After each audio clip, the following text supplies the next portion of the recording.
Jutri bo v Kranju potekal prometno-varnostni dan, več o tem pa nam bo povedal Franci Strniša. Pozdravljeni, torej kakšna prireditev se obeta jutri? Lep pozdrav vam in pa seveda gledalcem vaše televizije. Jutri Svet za preventivo in vzgojo v cestnem prometu Mestne občine Kranj prireja ponovno to prometno-varnostno prireditev, to se pravi bolj predstavitev teh služb, ki so v prometu, ki nas opozarjajo, ki nas rešujejo in tako naprej. Tako da bomo imeli na parkirišču jutri za Mercatorjem kar lepo prireditev, s povabljenimi so, med sodelujočimi so gasilci, policija, zdravstveni dom z reševalno ekipo, potem so še Avto-Moto zveza pride s temu za letavčkam in prevračavčkam, Avto-Moto društvo, tako da bo pestro. Prireditev je namenjena vsem, ki kakorkoli so udeleženci v cestnem prometu. Ja, prireditev je namenjena prvenstveno osnovnošolcem, šolskim otrokom in pa seveda večjim skupinam otrok v vrtcih. Seveda pa smo veseli vsega, ki se bo udeležil. Za te naše najmlajše bomo poskrbeli tudi, da bojo dobili za malce en krof in pa eno vodo.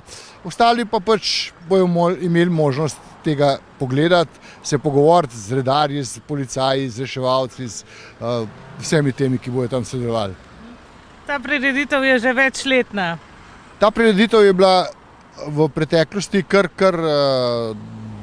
z dolgo tradicijo, potem pa je nekaj časa jo ni bilo, zdaj jaz teh vzrokov ne poznam, zakaj jo takrat ni bilo. Jaz sem potem, ko sem prevzel ta Svet za preventivo in vzgojo v cestnem prometu, nazaj to prireditev uvedel in moram reči, da dobivamo z vseh strani samo take pohvalne odzive.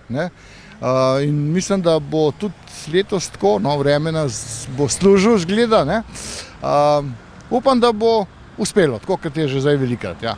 Tudi mi vam to želimo. Kaj pa polagate na srce udeležencem v cestnem prometu v teh razgretih poletnih dneh? Ja, pogledajte, če se trenutno odpravimo na cesto, je na cesti ogromen kolesarjev, tako na navadnih kot na električnih kolesih, voznikov skirojev, ki se, bom rekel, kar velika skupina v zadnjem času. Za vse bi si pa skoraj upal trditi, da so premalo osveščeni, kaj se v prometu dogaja. Zato je potrebno temu področju posvetiti še več pozornosti, še več nekako opozarjanja na to, učenja tudi, ker seveda promet je promet, lahko se naredi tudi hitro kakšna nesreča in to pa ni v redu. Vsi si želimo torej varnosti, čim več varnosti v cestnem prometu. Tako je, res je. Varnost in še enkrat varnost, seveda pa tudi uživanje, sej na kolesu, če se gre kolesarc, se mora tudi uživati zraven, ravno tako na skiroju, ravno tako moramo biti pozorni na pešce in ja, promet je kar široka kategorija, ki jo moramo upoštevati in pa seveda spoštovati njena pravila.